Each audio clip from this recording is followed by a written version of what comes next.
அஸ்ஸலாமு hi friends, எல்லாரும் எப்படி இருக்கீங்க? இன்றைக்கி பார்த்தீங்கன்னா ப்ரௌனி ரெசிபி தான் பண்ண போகிறேன். உங்களுக்கு ப்ரௌனி கரெக்டாக வரமாட்டேங்குதா? இந்த வீடியோ உங்களுக்கானது தான்.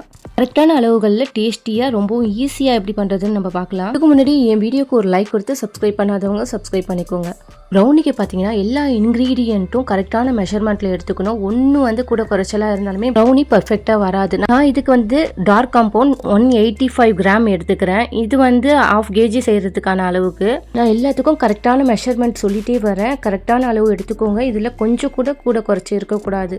அடுத்தது நான் இதுக்கு மில்கி மிஸ்டோட பட்டர் எடுத்துக்கிறேன். இது பார்த்தீங்கன்னா 75 கிராம். கரெக்டாக 75 கிராம் அளவுக்கு நீங்கள் இந்த பட்டர் எடுத்துக்கணும். பார்த்தீங்களா கரெக்டாக. இப்போ இந்த சாக்லேட்டையும் பட்டரையும் ஒன்றா சேர்த்து டபுள் பாயில்டு மெத்தடில் இது மெல்ட் பண்ணி எடுத்துக்கலாம். அடுத்ததாக ஒயிட் சுகர், ப்ரௌன் சுகர் இது ரெண்டுமே சேர்த்து 85 கிராம் அளவுக்கு எடுத்துக்கணும்.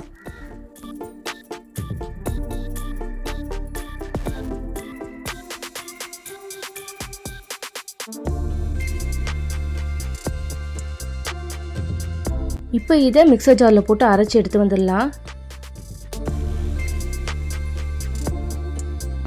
அடுத்ததாக ஒரு பவுலில் நம்ம மெல்ட் பண்ணி வச்சுருக்கிற சாக்லேட்டையும் பட்டரையும் சேர்த்துக்கலாம். அடுத்ததாக நம்ம அரைச்சி எடுத்துக்கிட்ட சுகர், ப்ரௌன் சுகர் ரெண்டத்தையுமே சேர்த்துக்கலாம்.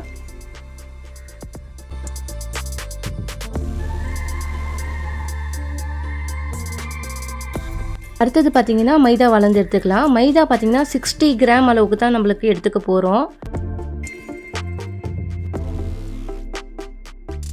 இப்போ நம்ம மைதாவையும் இது கூடவே சேர்த்துக்கலாம். அடுத்தது நான் சாக்கோ பவுடர் எடுத்துக்கிறேன். சாக்கோ பவுடர் பார்த்தீங்கன்னா ஒரு 2 டீஸ்பூன் அளவுக்கு எடுத்துக்கிட்டால் போதும்.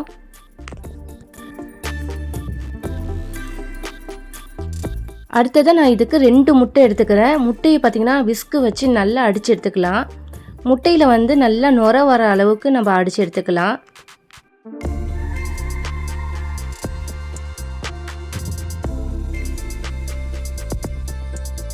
இப்போ முட்டையை அடித்து எடுத்தாச்சு. முட்டையை இது கூட சேர்த்துக்கலாம். இப்போ இது எல்லாத்தையுமே நல்லா கலந்து எடுத்துக்கலாம்.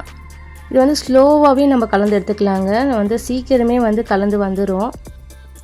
மைதாவை நம்ம சேர்த்ததுனால நம்ம பொறுமையாக நம்ம விஸ்க் வச்சு நல்லா பொறுமையாக நம்ம இதை கலந்து எடுத்துக்கலாம்.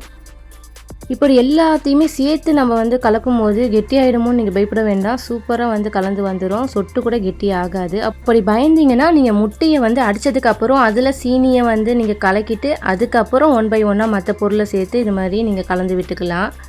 வீடியோவில் ஃபாஸ்ட்டாக கலக்கிற மாதிரி இருக்கும். நான் பொறுமையாக தான் கலந்து விடுறேன். இது கொஞ்சம் ஃபாஸ்ட்டாக காட்டுறேன். இந்த பேட்டர் பார்த்திங்கன்னா கெட்டியாக தான் இருக்கும். நம்ம இதை எடுத்து பார்க்கும்போது ஒரு ரிப்பன் கன்சிஸ்டன்சி வரும். இது தான் பர்ஃபெக்டான அளவு. இப்படி இருக்கும்போது நம்மளுக்கு அந்த ப்ரௌனி நல்லா ஃபஜ்ஜியாக டேஸ்டியாக கிடைக்கும். அடுத்ததாக 7 inch டின்னில் பார்ச்மெண்ட் பேப்பர் போட்டு நான் எடுத்துக்கிறேன். இப்போ இதில் நம்ம கலந்து வச்சுக்கிற இந்த ப்ரௌனி பேட்டரை இதில் சேர்த்துக்கலாம். பார்த்தீங்களா, இது நம்ம ஊற்றும் போதே நல்லா அழகாக ரிப்பன் கன்சிஸ்டன்சி வருது. இதில் நீங்கள் double chocolate, triple chocolate, choco chip, Nutella எது வேணாலும் சேர்த்து நீங்கள் ரெடி பண்ணிக்கலாம். நான் நட்ஸ் தான் சேர்த்துக்க போகிறேன். ஒரு கஸ்டமருக்கு ரெடி பண்ணுறது தான். அவங்க சாக்லேட்லாம் வேண்டாம், நட்ஸ் மட்டும் எனக்கு லைட்டாக போட்டு கொடுங்கன்னு சொல்லியிருந்தாங்க. அவங்களுக்கு தான் நான் இது செஞ்சுட்டு இருக்கேன். பார்த்திங்கன்னா பேக்கிங் பவுடர், பேக்கிங் சோடா எதுவுமே போட தேவையில்லைங்க. இப்போ இது ஓவனில் வச்சிடலாம்.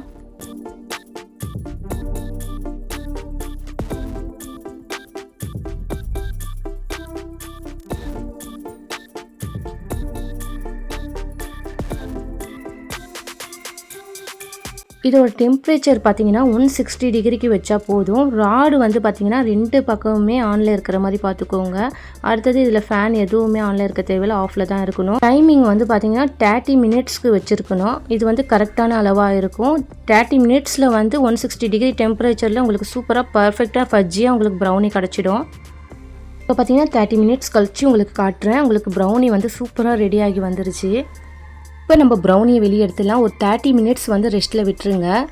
இப்போ இது நல்லா ஆறுனதுக்கப்புறம் நான் உங்களுக்கு கட் பண்ணிவிட்டு காட்டுறேன் எப்படி இருக்குன்னு பார்க்கலாம். பார்த்தீங்களா, எவ்வளோ சூப்பரான ஒரு ஃபஜ்ஜியான ப்ரௌனி ரெடி ஆகிடுச்சு. டேஸ்ட்டுமே அட்டகாசமாக ரொம்ப நல்லா இருந்துச்சுங்க. இந்த ப்ரௌனி ரெசிபி பார்த்தீங்கன்னா உங்களுக்கு பர்ஃபெக்டான அளவுகளில் நான் சொல்லியிருக்கேன். இதே அளவில் நீங்கள் செஞ்சு பாருங்கள், உங்களுக்கும் கரெக்டாக இது மாதிரியே சூப்பராக வரும். இந்த வீடியோ உங்களுக்கு யூஸ்ஃபுல்லாக இருக்கும் நம்புறேன். இந்த வீடியோ உங்களுக்கு பிடிச்சிருந்தா மறக்காமல் லைக் பண்ணுங்கள், கமெண்ட் பண்ணுங்கள், ஷேர் பண்ணுங்கள். மறக்காமல் என் சேனலை சப்ஸ்கிரைப் பண்ணுங்கள்.